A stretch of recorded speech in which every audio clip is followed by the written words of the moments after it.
ฟ้ามืดกะคงบ่โดนเห็นสนตาเว้นยา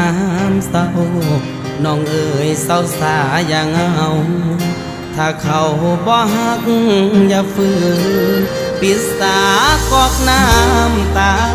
ที่มันหัวออกบุญมือไปแล้วเขาคงบอกคืนอย่าฝืนให้เสียเวลาอย่าห้ามน้องพอ